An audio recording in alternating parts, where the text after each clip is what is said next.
Good night, everyone. I'll be doing my informative speech, and it will be on abortion. In this speech, I hope to explain what abortion is and the moral and medical issues associated with abortion, leading to the fiery controversy. There are two types of abortion: spontaneous, which occurs naturally, and induced, which occurs due to outside intervention. An induced abortion is defined as the removal of an embryo or fetus from the uterus in order to end a pregnancy. Induced abortion are types of abortions that are typically at the center of controversy between pro-life individual and pro-choice individual. Pro-life individuals are those who oppose to abortion for whatever reason they may have.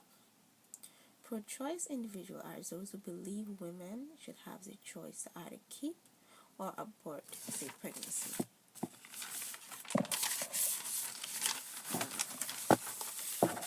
The first of the many reasons that abortion is so controversial is the clash between biblical views and abortion process. Aside from the religious factor, another point of content regarding abortion is the medical aspect associated with aborting a fetus. There are two main topics associated with medical factors of abortion: the debate over whether a fetus is alive when it is in the womb and how an abortion affects a mother. One of the biggest causes of the controversy on abortion is whether or not people consider the fetus to be a living person as yet. Some people feel that no matter what the age of a fetus is, it is still a living human being that deserves the right to life. Other people feel that life does not begin until the fetus reaches a certain part in the development, which is why they feel abortion should be legal until a certain point in the fetus development. The second main controversial medical issue associated with abortion is how the abortion affects a child. All of these different viewpoints on this topic of abortion couples within the factors that it pertains to human life, which is arguable one of the most scary things in this world, lead to heated controversy in the world we live in. I do not think it has a right or wrong side on abortion. It is all merely opinion based, from the religious to the medical aspect of the opposing viewpoint. All of these points made by either side should be taken in consideration before making decision on your sense on abortion. A good way to see whether a good way to see where you fall on pro-life or pro-choice circumspect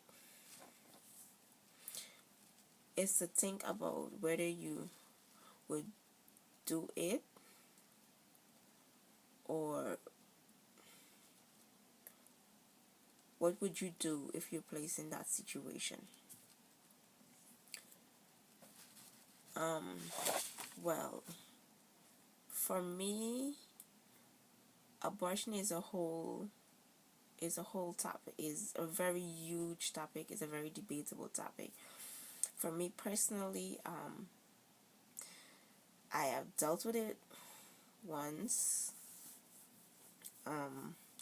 After giving birth to my daughter, 3 months later, I got pregnant, and because of the situation I was in, I was still living at home with my mom, still living with my stepfather, I didn't know what was the next step to take, because I just gave birth to my daughter 3 months and then I'm pregnant again. I have nowhere of my own. I was not working. Me and my husband at that time, our relationship was merely in a rough point.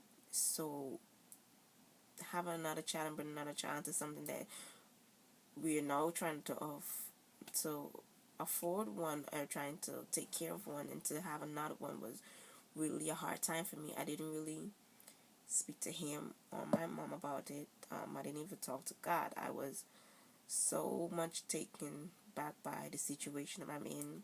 How I'm gonna do this? I already have one child already. I don't want to bring a child and then I can't fend for them, or I can't do as much as I want to. And the only thing was on my mind was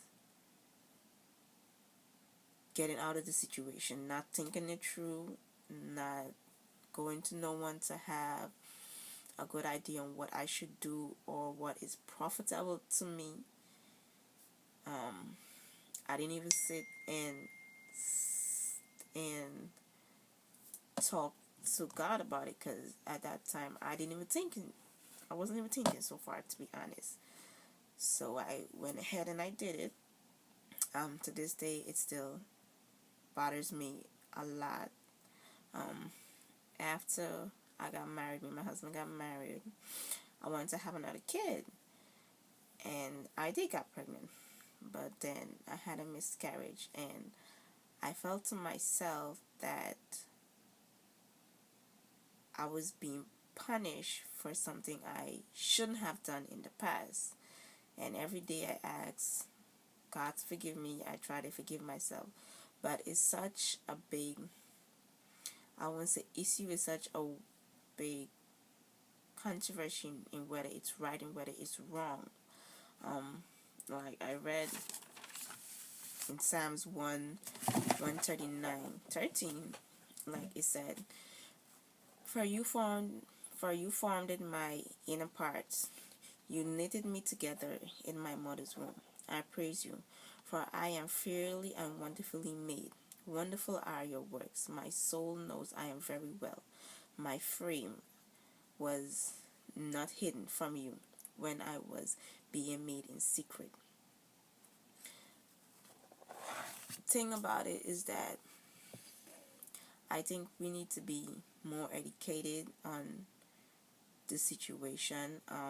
A lot of times, people say, "Oh, you shouldn't have it," but I don't think that we should judge anyone by whatever they're going through, because at that time they may not thinking that far, or thinking about the Bible or what the Bible says. Because for me, I wasn't even thinking about it. Period.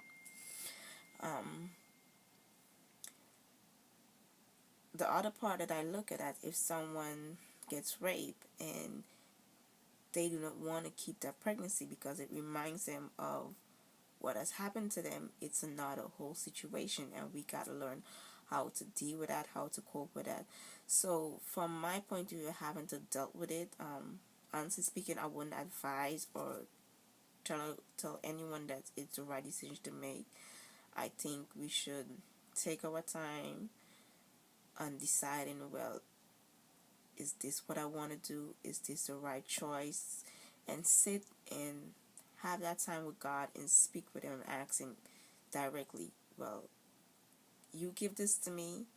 I need you to help me out in this situation. I don't know what the future holds, how it's going to work out, because a lot of times, for me, I was thinking that, okay, I can't afford it because I had so much thing going on. Now that I'm not fully where I want to be, but I'm in a place where I'm happy and I could afford to do certain stuff for myself and my family. And I'm thinking to myself, if I have sit and speak to Him, like I never know what my life would have turned out, because I don't know what the future holds. So it's a lot to deal with. It's a lot to think about. But giving advice to people, we all know that that's, at the end of the day, that's their choice. But I think counseling would be a really good thing, especially the people who have experienced it. they should be very more encouraging to others. One time my friend told me that she was in a situation, and I said to her, I know the end of the day is your choice, but I prefer you sit, think about it, ask the Lord for guidance on what you should do. Because now that I wanted a second child, I had a miscarriage and I haven't got pregnant since then.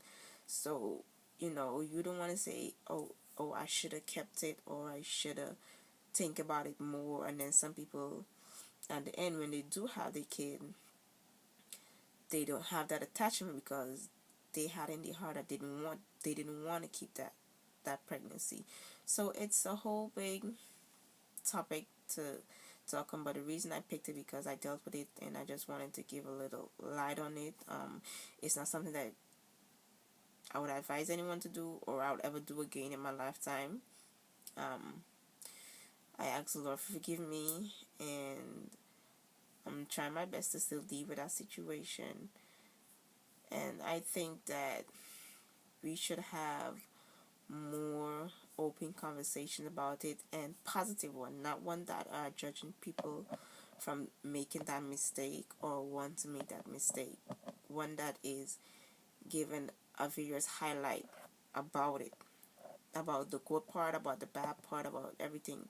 I I think because some places make you feel like when you do a bad abortion, it's the worst thing you could ever do in life, and it makes you feel so depressed and taken back by what you've done. So I think we should have a lot more counseling with it and talk to people. Don't just judge them by their mistakes. Thank you guys for listening. This was a little bit hard for me to do, but I hope I didn't mess up too much. I hope you guys have a great night. Thank you.